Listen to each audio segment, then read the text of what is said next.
I've been doing this interviews. They're like internet interviews with this lady and her mother for years, and it's like I hate it. What is it for? It's a podcast. It's like they have like 2.5 million listeners. Sounds fantastic. Yeah, well, it hasn't seemed to help a lot. It's been probably 15, 20 years. That you've been doing it? Yeah, it's been a long time. Does it have a name, the podcast?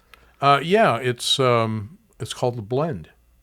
The Blend. And what is it about? Because you're on it all the time, you said. Yeah, well, I haven't been on it in a while, but I'm on it quite often.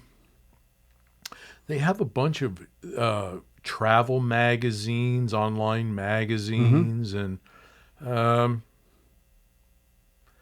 they have all kinds of guests, musical guests. Where the gallery is kind of a regular. It's advertising. Yeah, this is all on the podcast right now, by the way.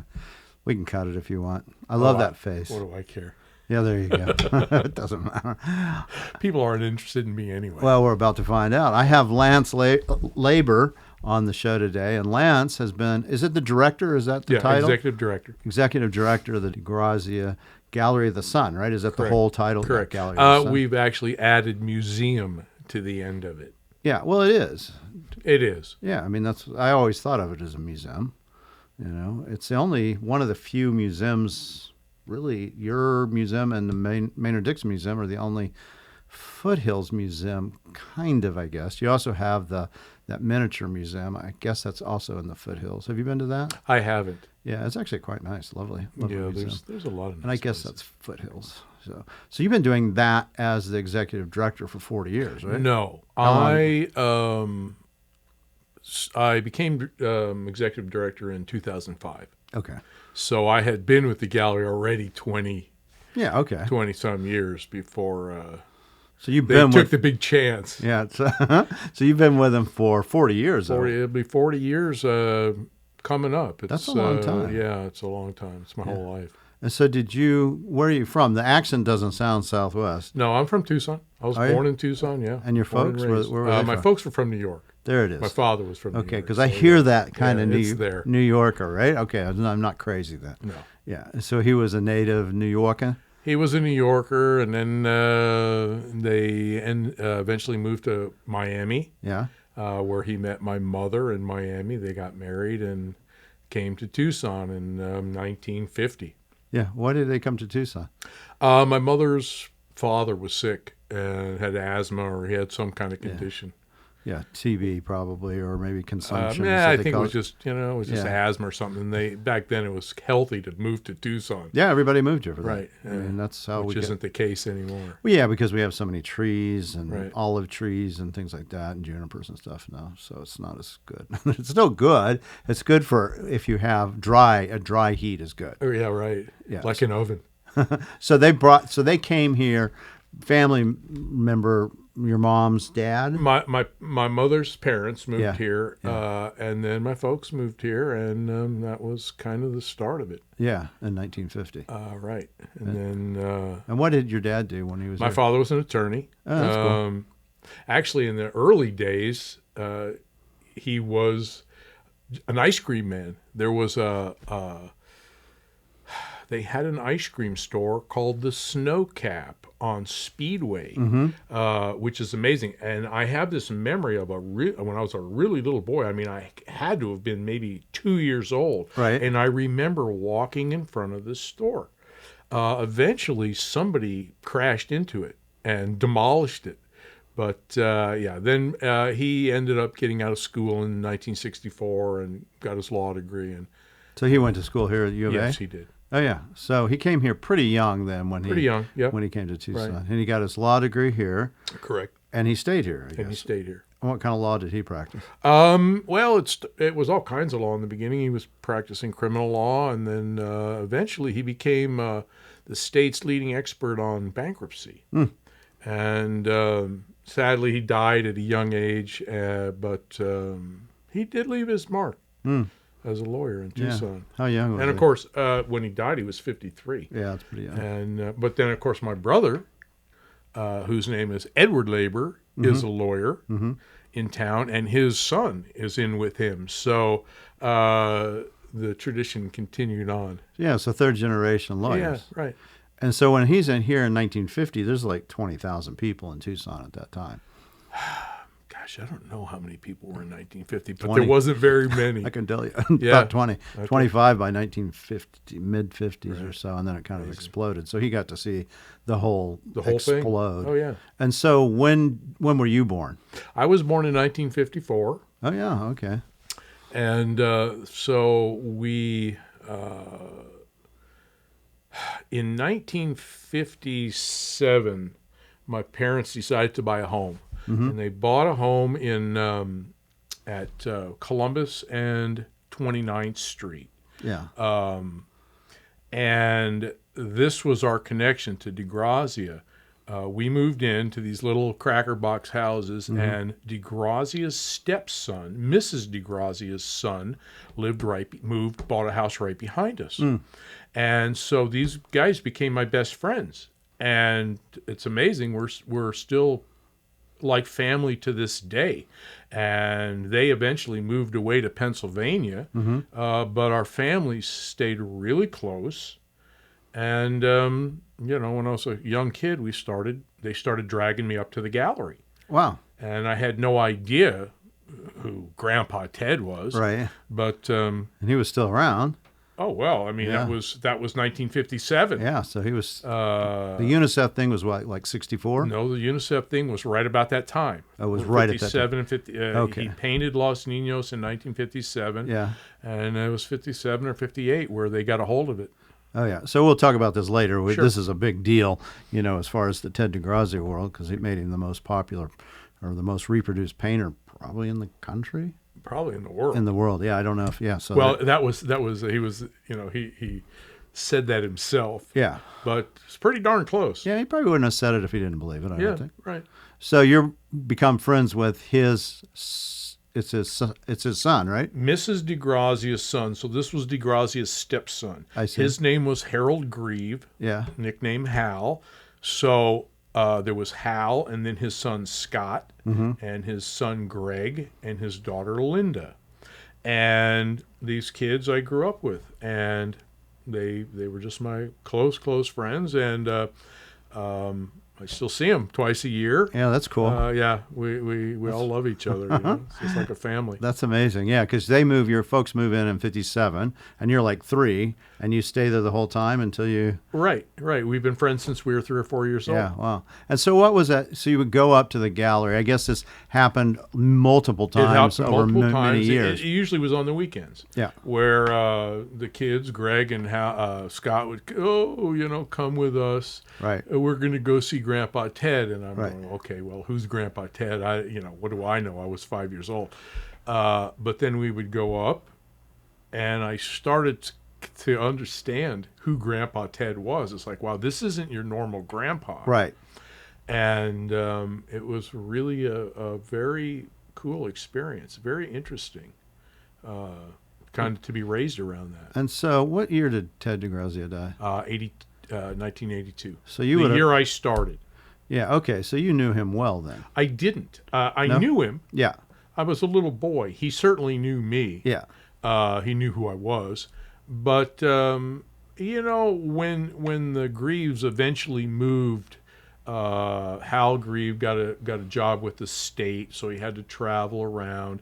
And they ended up moving to they moved to Tempe, and then they ended up moving to a little place called Mishop, Pennsylvania, which is outside of Scranton.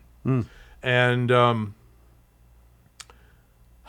then those mid-years happened where Greg, my friend, went into the military, and, we were in high school and college, and all that was happening. Then, in 1982, we didn't know, or my family didn't know that DeGrazia was sick. And it was in the paper that he passed away. And it was like, oh, wow, okay. Well, the first person we got to call is Hal. Right. And so my dad gets on the phone and, what's going on? And Hal said, I'll see you in a few days. I got to come out. My mother needs help. Mm-hmm. So he showed up at my house, and I was out and about, and I came walking in the door one day, and there was Hal, and I went, oh, wow, I haven't seen Hal in years. He says, hey, Lance, you want a job? How old are you at this time? I was 28. Yeah, okay. I said, well, I was going to school. I had a business going, and I kind of said to him, well, not really, but I'll help you. Right. I'll do what I can for you. And so the next day, I went to work, and I got up to the gallery. I hadn't been up there in quite a while, and I met Hal, and we started looking around. Mm-hmm.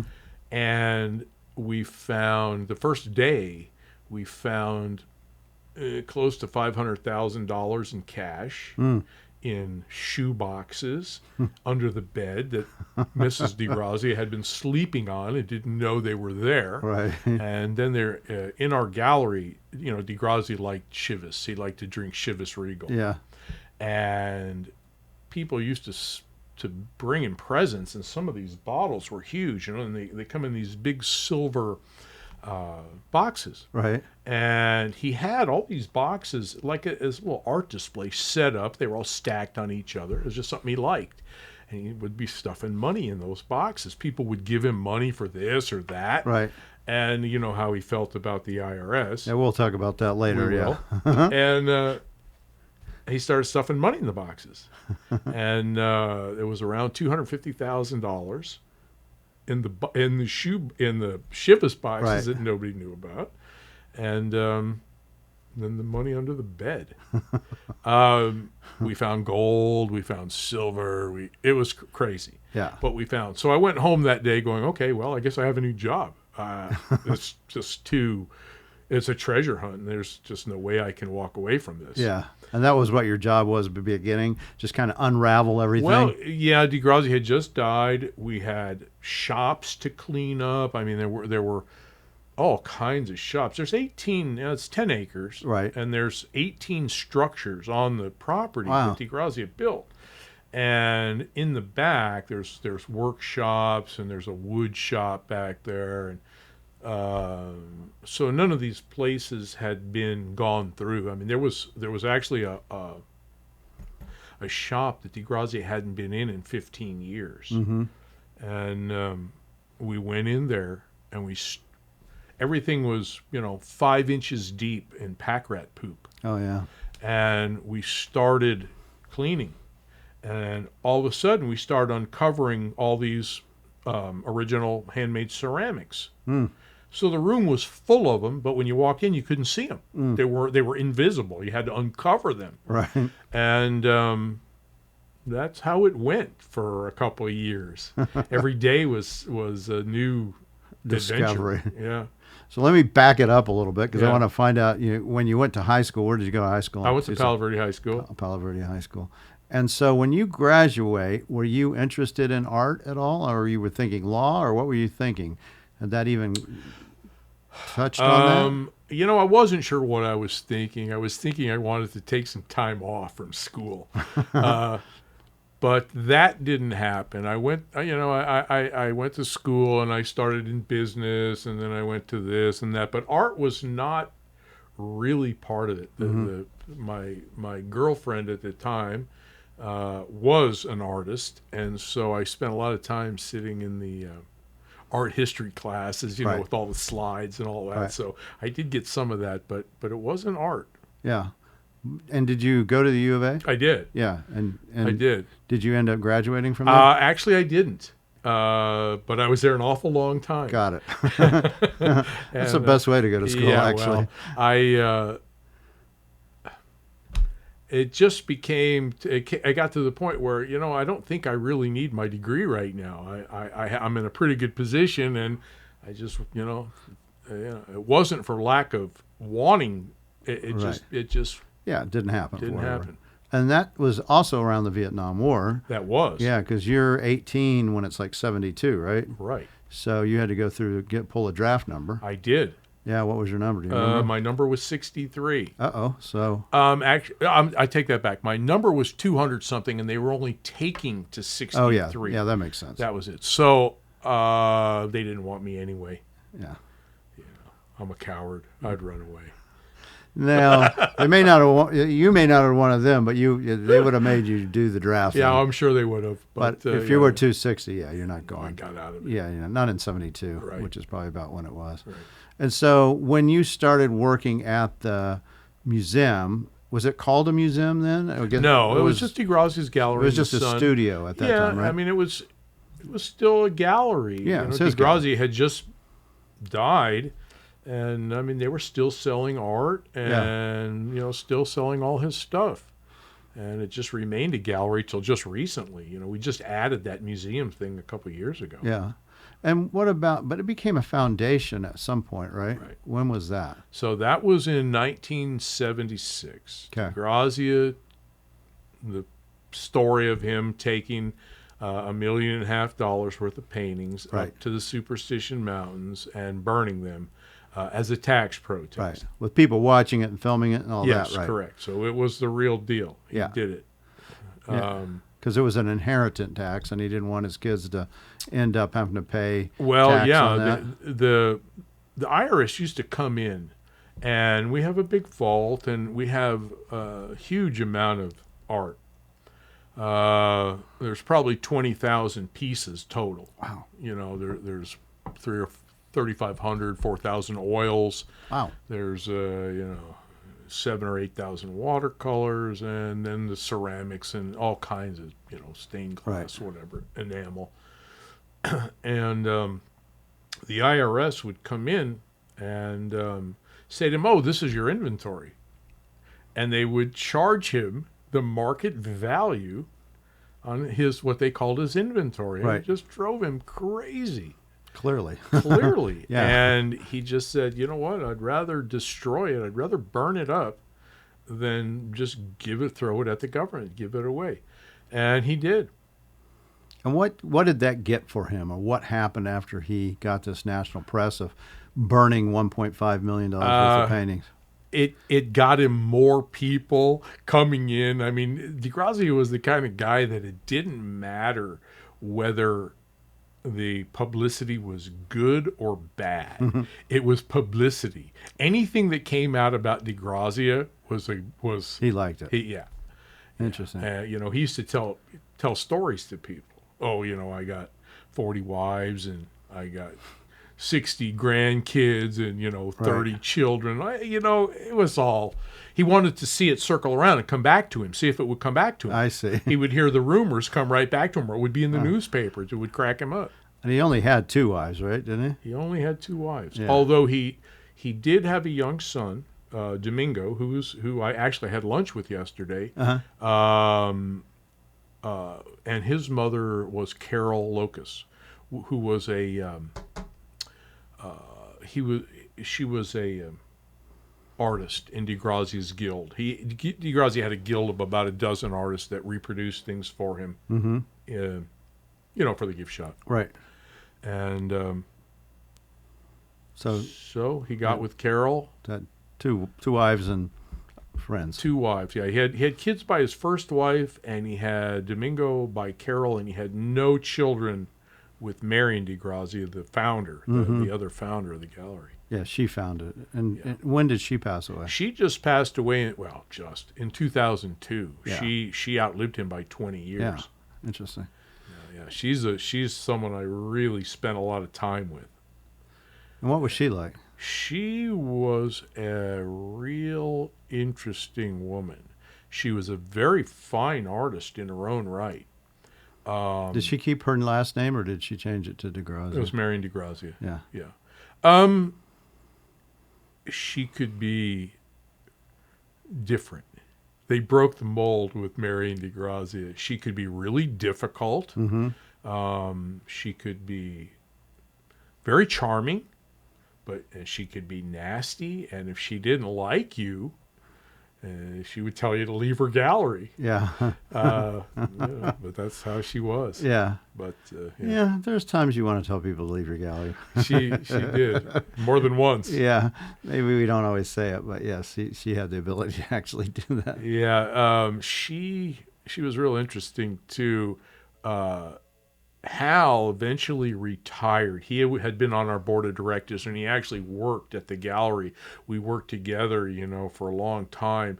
Eventually, he retired, and he said to me, "Okay, I'm going back to Pennsylvania for 6 months out of the year. I'll be back in the wintertime, but I'm going to spend the summers in PA." He goes, "So you're stuck with my mother." And I go, "Well, your mother barely talks to me." Yeah. From the time I was a little boy. Yeah. And I didn't understand what her problem with me was. It was just her. Yeah. So when Marion... Kids always think it's them. Right. When Marion found out that Hal was leaving and retiring, Right. and he said to her, "You better start being nice to Lance, because you got no one to take you to the grocery store. You've got no one to take you to the doctor. He's a friend of the gallery, a friend of yours. Right. So you better," this is from a woman who for the first 10 years I worked there didn't give me, didn't even say good morning. Yeah. Not once. Oh, wow. Now all of a sudden I walked in, and that next day she said, "Oh, good morning, Lance." Oh, yeah. So that was the start of our Relationship. of our interesting relationship after so many years of knowing her. Yeah. She Finally, must have had some kind of trauma to begin with to get to that point, you wonder. You know what her trauma was? Her trauma was she was very jealous. DeGrazia had so many people that wanted a piece of him. There were hangers-on, there was groupies, there was everybody. And she was kind of the odd man out, in a way. I get it. And so I understood that. I certainly understood where she was coming from in that way. She had it right. But, she just handled it in a weird way, But once Hal left, then she became good morning. Oh, yeah. We became buddies. Oh, that's cool. So, yeah, it was good. Well, let me find out a little bit about Ted. I know a little bit about him, but he was born in 1909? Yes, he was born in 1909 in Morenci. Yeah, and that's for the people who don't know is Arizona, Morenci, Correct. Arizona, which is it's a mining town. It's a copper mining town, and it's a little town. It's not very big. It's a little tiny town. The place where DeGrazia was born was actually swallowed up by the mine eventually. And they had to move the town. They had to move the high school, so they're still digging. Yeah, well, they are, and they have great stones, turquoise stones that do. come out of there. They do. The turquoise people all know Morenci as Right. this great pyrite-laden turquoise, but it's really for the copper, I guess, primarily for Morenci. It's a big hole. Yeah, and so his folks are from Italy. Yes. They migrate over here. He works in the mine, but DeGrazia is born in Arizona before we're a state. Correct. Yeah. Right. And they went to Morenci to work the mine.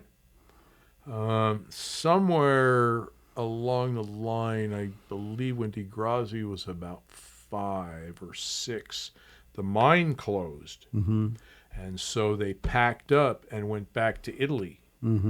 Where DeGrazia was exposed to a lot of stuff. He was exposed to like the Italian circus.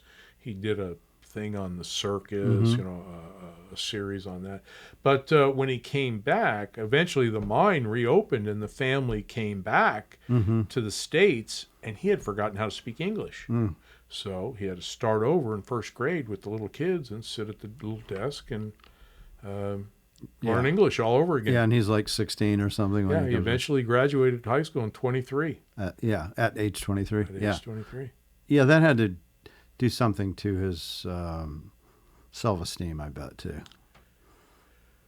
It would make you want to be, noticed. Because if you're 23 and you're graduating with 18-year-olds and you have a full beard probably by then, you feel like, I would assume, I don't know this for a fact, but I would assume you would feel that you're maybe not smart or you're having, you're not up with the rest of them. I honestly don't think he ever lacked for confidence. Yeah, well, maybe that's why not. He just got a late start. Yeah. It wasn't his fault. Of course, then he went to the U of A and got 3 degrees. Right. I mean, he was a smart guy. Right. But if you're a smart guy and you know you're a smart guy and you don't get to graduate till 23 because of the circumstances you're in, that affects you, I think. Could have been. Yeah, and maybe that's why it pushed him to go, I'm getting 3 degrees. The guy was driven. He Yeah. was just driven to achieve Yeah. And to create. And it's amazing to me that someone has that much drive Yeah. to do the things he did. Yeah, and he had other brothers and sisters? He had an older brother named Greg. He had a younger brother named Frank. Frank was the band director at Florence Prison. Mm. And I don't know exactly what Greg did. He passed away before I ever met him. Mm. But so Ted comes down here to Tucson for college? he did. He did. Yeah, and he wanted to always be an artist, pretty much from an early I think. early So. time Yeah, frame? yeah. I mean, we have a painting from 1924. Yeah, So he was just a teenager. Yeah. We have some pieces 15. like some ceramic pieces that he cooked in his mother's oven. Yeah. So yeah, when he was quite young. And so he comes here and gets an art degree, right? Oh yeah. Yeah. Uh, And a master's, too. He I got think. his master's in the relationship of color to sound. He did about 40 paintings. Right. He would paint classical music. He would play it and then paint it. He did. I don't know. Did he? He didn't have synesthesia, did he? Where synesthesia is where you can hear colors and see sound. And Yeah, those kind of things. It sounds very much like what a synesthesia I person don't would. know. Yeah. But he was. I mean, the paintings are very, very interesting. They're very cool paintings. And they're color of sound, right? They are. Yeah. So he may have had synesthesia. It's possible. Yeah. A lot of great people do. In fact, I think he was friends with Vincent Price, wasn't he?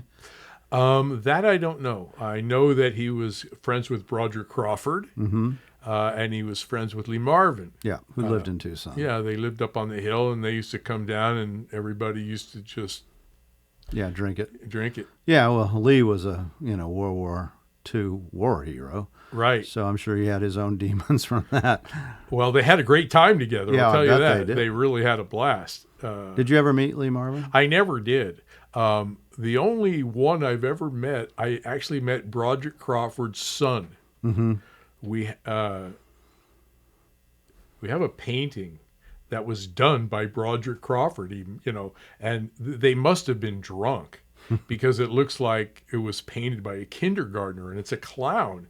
And this guy comes in and he introduces himself to me, and he says, "Oh, I'm Broderick Crawford's son."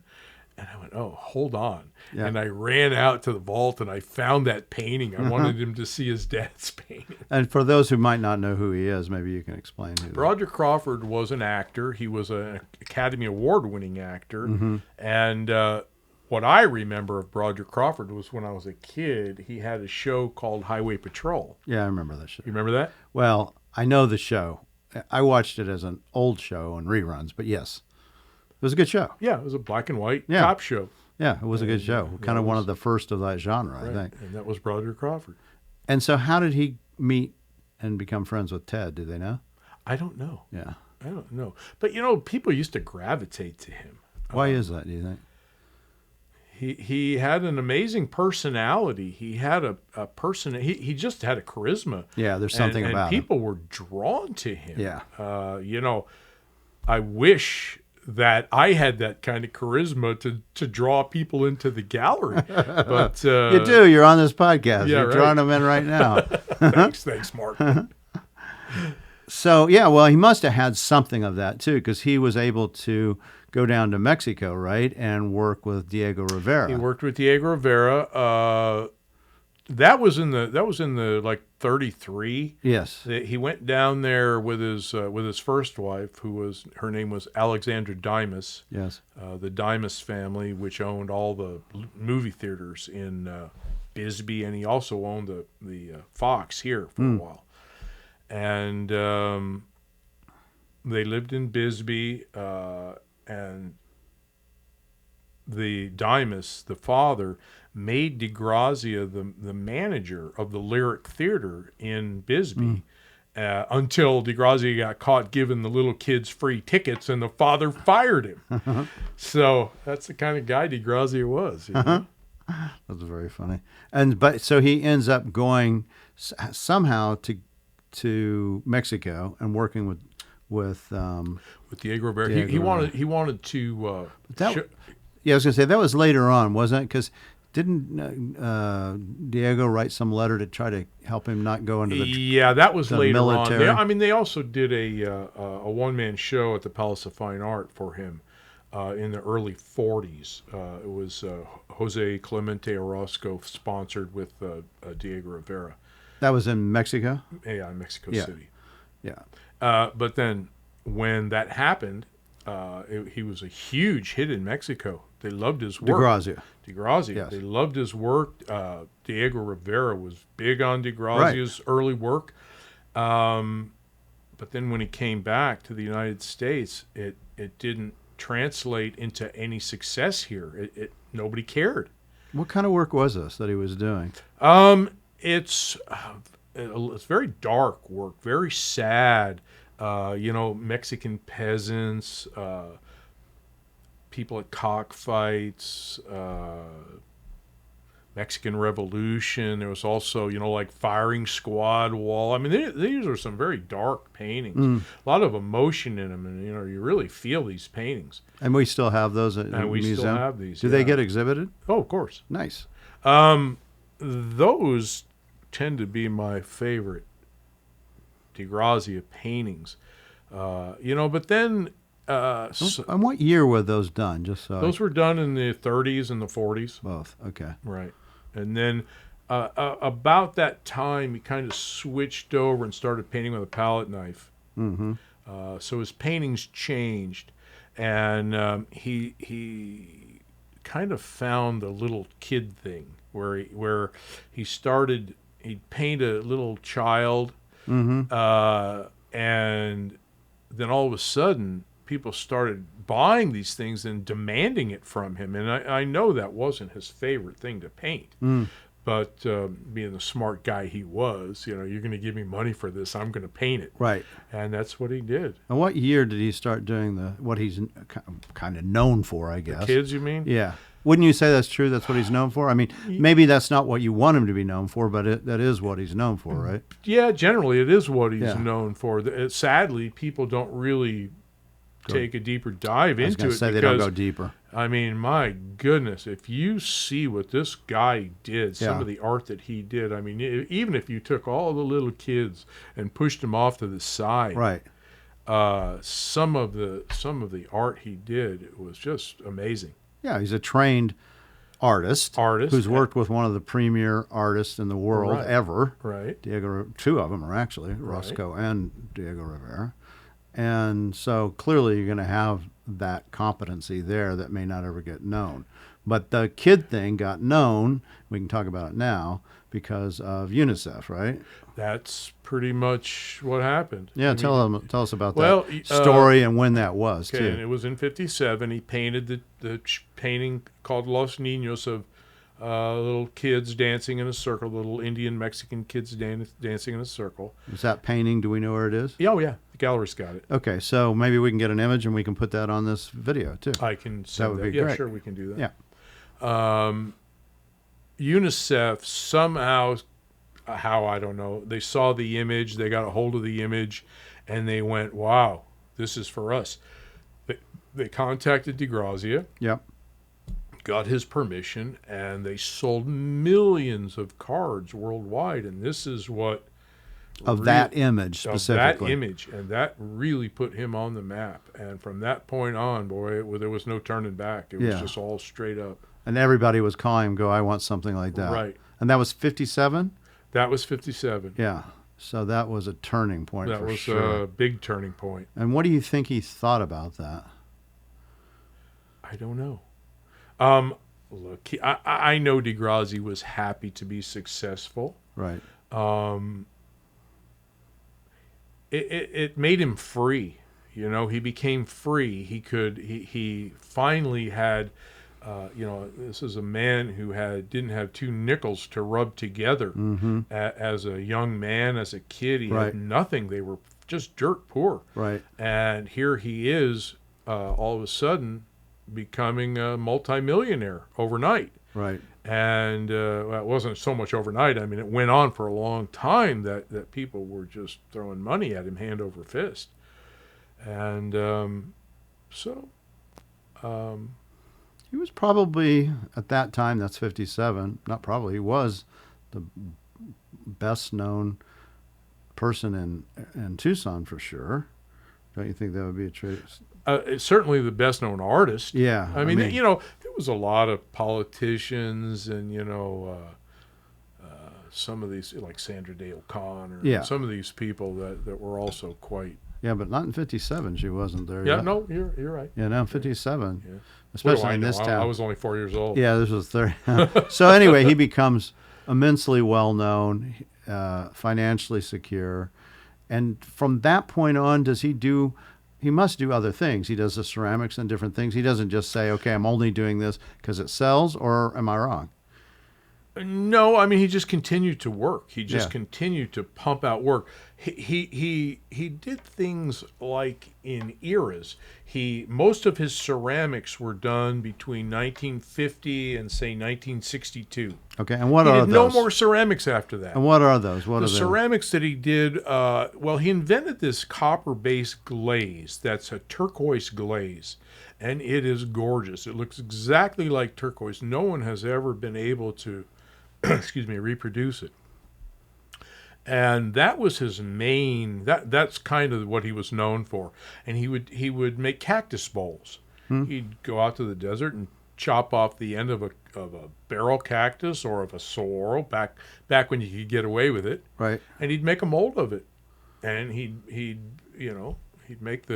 press it in, and he'd make the bowl, and then he and Marion DeGrazia, Mrs. DeGrazia, would set up an assembly line, and he'd be making the bowls, and they would glaze them, and he'd pass them down to her, and they're still wet, and she's signing them.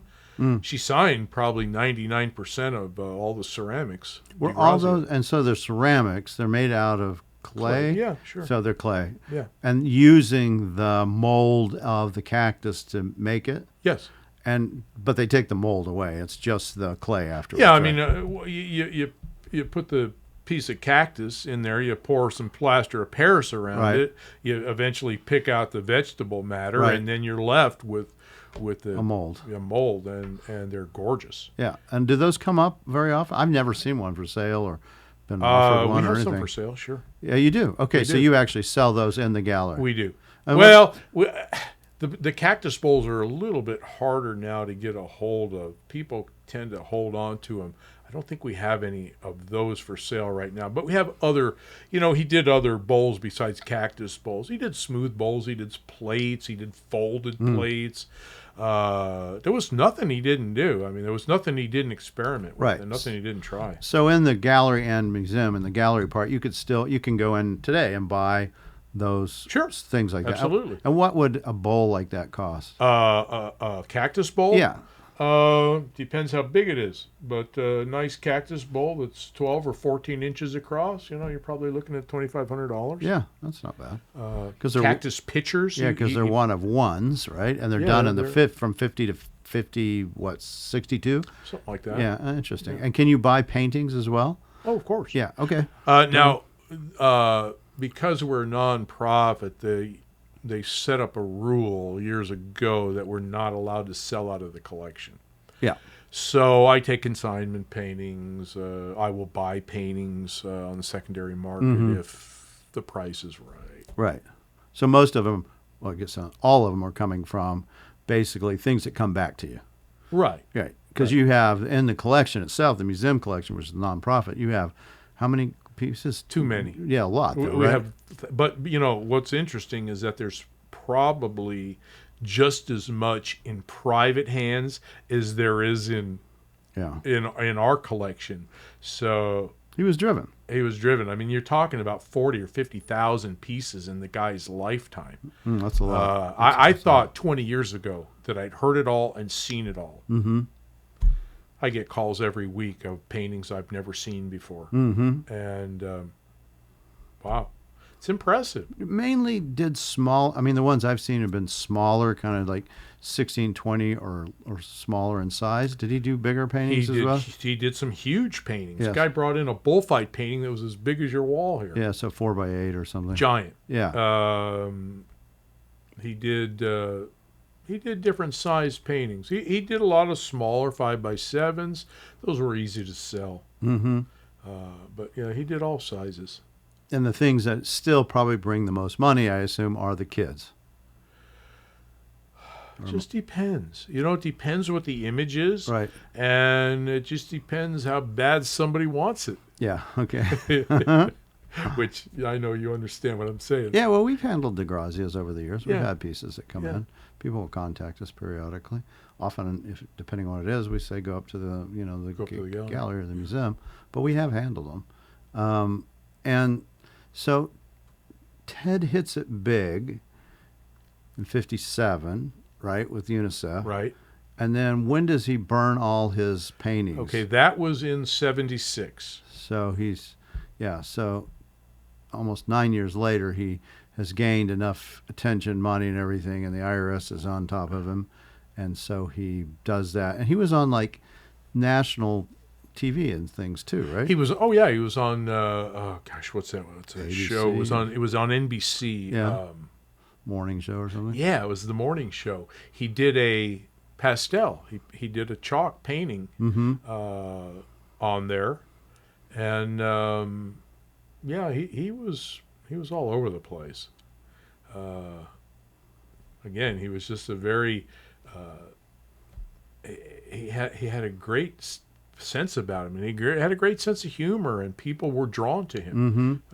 They still are. I mean, you used to have a museum that has lots of people that come and visit. Right. And so, when did it open up as a foundation? What year was that? That was in 78. In 78. So it was early. right. It was the little time period in there was when they had to set all this up. Yeah. Now, so this way we don't have to pay the government taxes. We have to give away so much money to it's a who foundation. we want. Yeah, right. Well, that's a cool thing, though.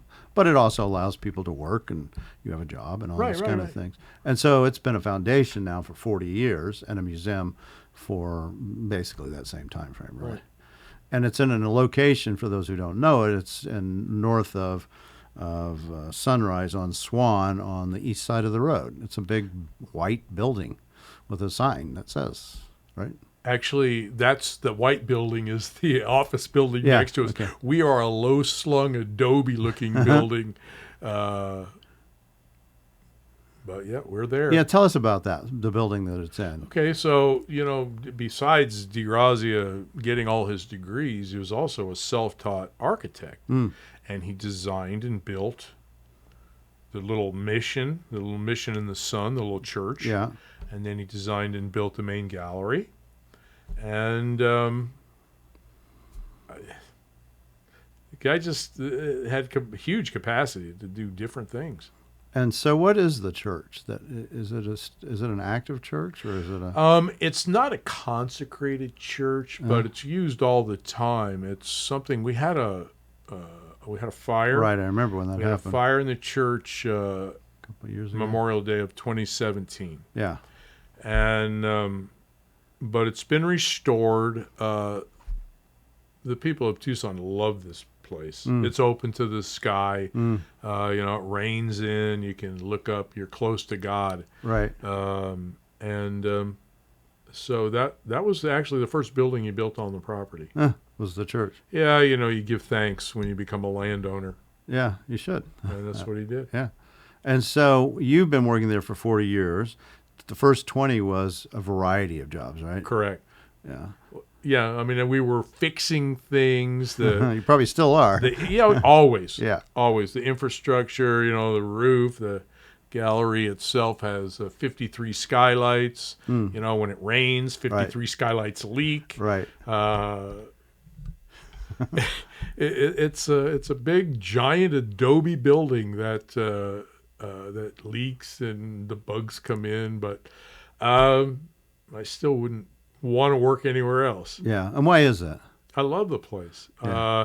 I don't know. I've spent so much of my life there. I bet. Something about DeGrazia just really has always moved me, and I don't know if it's the art or if it's just the man's drive.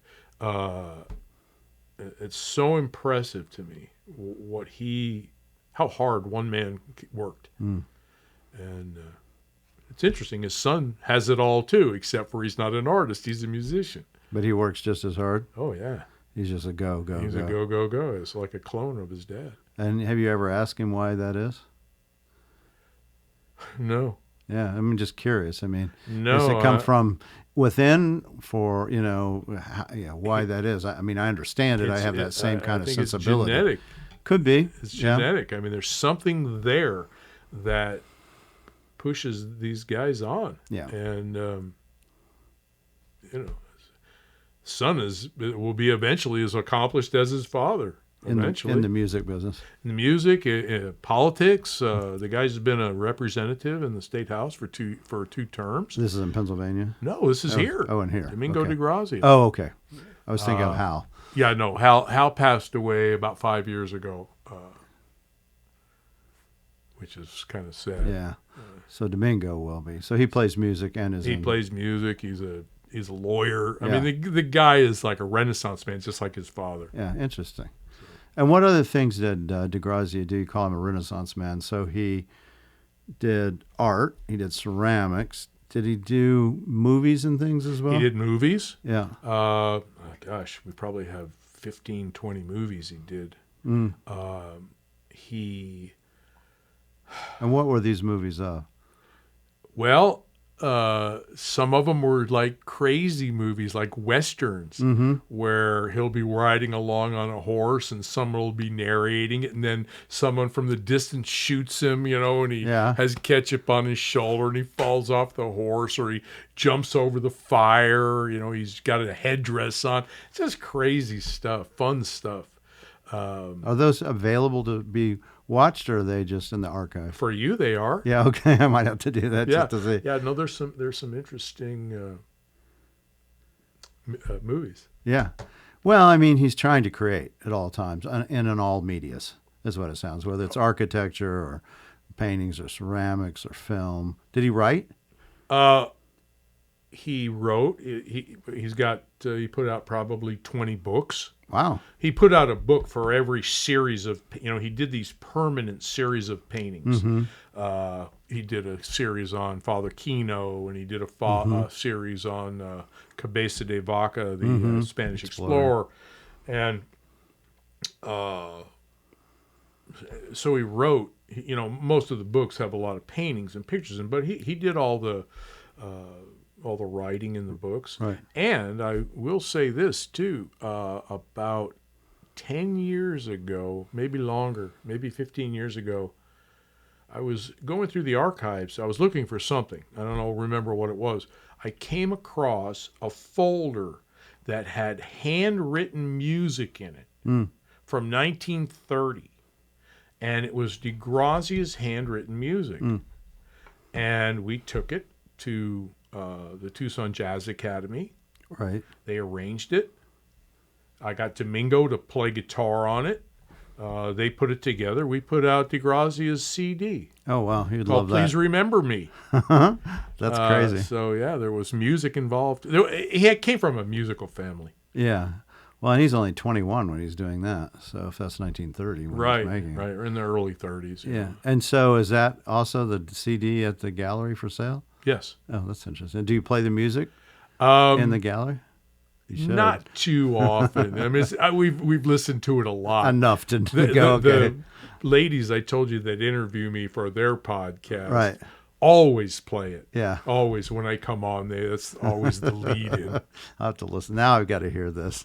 I've got to definitely hear what this music is. It was done in 1930. Yeah, but it's pretty interesting. And so do you have different shows that go up, like a biannual show or something where you switch out and go, okay, we're going to do his right. Mexico period or his... Sure. Yeah. We have 3 rooms of paintings that are our rotating galleries. And when DeGrazia was alive, everything was permanent. You could have been coming there for 20 years and you'd see the same series of paintings every time. He didn't change stuff up. And those weren't for sale then? The ones No, that, yeah. no, the series are not for sale. Yeah. And when he passed away, or I should say when I had a chance to be director and start directing, Right. we started pulling stuff out of the vault. Sure. And we took down those 3 permanent exhibits, and we started putting up stuff that no one had seen before. Right now, we have a series of ballerinas. DeGrazia did ballerinas in the early 50s. And they're really interesting. It's like, wow, DeGrazia was painting ballerinas. And actually, he painted his granddaughter, his little red-headed granddaughter. I told her her name was Linda. There she is with her little tutu on and her red hair. You don't see too many red-headed Tohono O'odham. Did he do some abstract stuff too? Yes. Yeah, that's what I thought. Yeah, he did abstract stuff. He did abstract for products like wrapping paper, stuff like that. Interesting. And so what kind of, I know he did some books, but have you guys done a book on the collection or those kind of things? No, the only book that we've done since his passing was about 7 years ago. A couple of gentlemen approached me. A man named Jim Johnson approached me, and I can't think of the other guy's name. He was on our board. He was the head of the journalism department at UA, and they approached me and they wanted to do the biography of DeGrazia, and no one had done that. Right. And I thought, wow, that's a great idea. Eventually, Jim did it by himself, and it took a couple of years. And I just opened up the gallery to him. I just let him in the archives, Right. and let him do what he wanted, and so he wrote a very nice book. And I like it because he had no preconceived notion. There was no pre-prejudice Right. of what DeGrazia was or wasn't. Yeah. You Do you know. find that there is some of that prejudiceness against him? Huge. And why is that? I don't know. I mean, maybe it's envy. It Maybe could it's be. a little bit of jealousy. Yeah. People see somebody successful, and also, they really didn't give him any respect as an artist. Yeah. Oh, he paints these little children without eyes, Right. Right. But there was so much more to it than that. Yeah, clearly. And, Anyone who goes and trains with Diego Rivera for a long period of time has got to have some stuff going on. yeah. I mean, let's just face even it. without training with Diego Rivera, he had some stuff going on. Yeah, no, it's true. But I mean, Diego, I think, was such a specific kind of a guy. Yeah, yes. He's not going to let you get close to him unless he sees something there. He goes, this guy has something. That's a fun story too. DeGrazia bribed the security guard with $5 Too. to get in to see Diego, and Diego Rivera was on a scaffold Yes. painting. He was painting a mural. Oh, was this in Mexico? This is Mexico City. Yeah. And DeGrazia said, "Maestro, can I show you my art?" Yeah. And he said, "Just wait till I'm done. Right. I'm happy to look at it, but just wait till I'm Right. done." A few minutes later, who comes walking in? Frida Kahlo comes Yeah. walking in with dinner.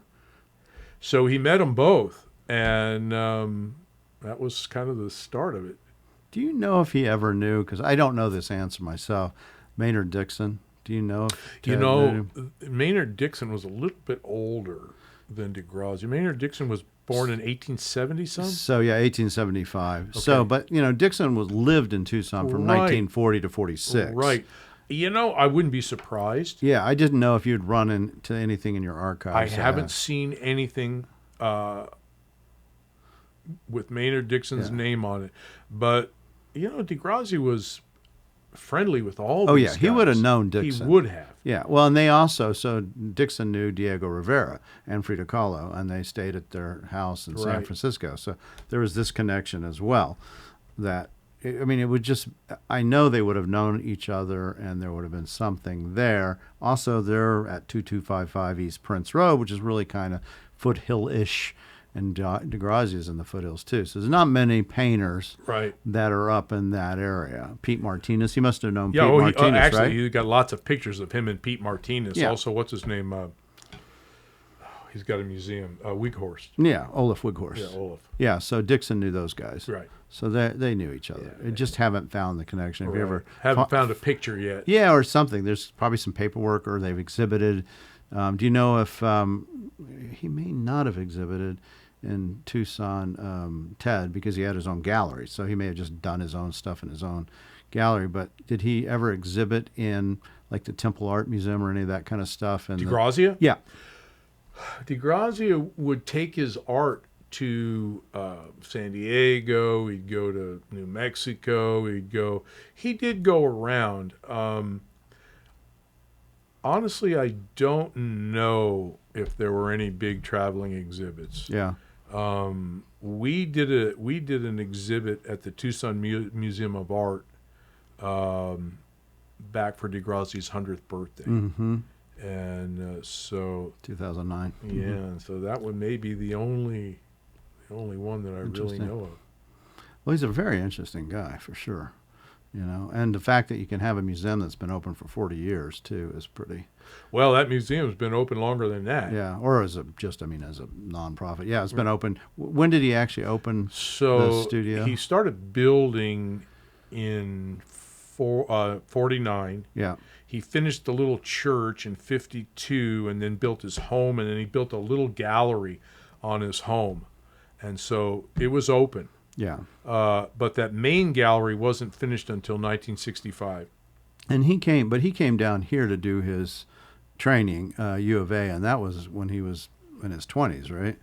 Yeah. Yeah, so that's early in the 30s, right? Right, He's right. here in the 30s. Right. And then he comes and kind of goes a few different places, but he's in Tucson as early as the 30s, right? Oh, yeah. Yeah. Yeah. That's what I thought. He, they left. He eventually got divorced from the first wife Right. and came up here and bought that property at Prince and Campbell, built his little gallery, and that's when one day Mrs. DeGrazia, Walks. the to be soon Mrs. DeGrazia, Right. came walking in, and Yeah.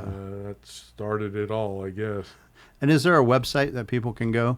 Yeah, we're www.degrazia.org. So degrazia.org. Right. And the hours of the museum We're open from 10 to 4 every day? every day. Wow. 7 days a week. Wow, that's amazing, right? At least there. for now. Yeah. Yeah. As long as you're there, I don't assume you're there only 5 days a week. I or am so. there 5 days a week. Yeah, I was gonna say, something. You gotta get along. You never know if I get a call on the weekend, I gotta go. Yeah, 40 years, I'm sure. Yeah, but I work Monday through Friday.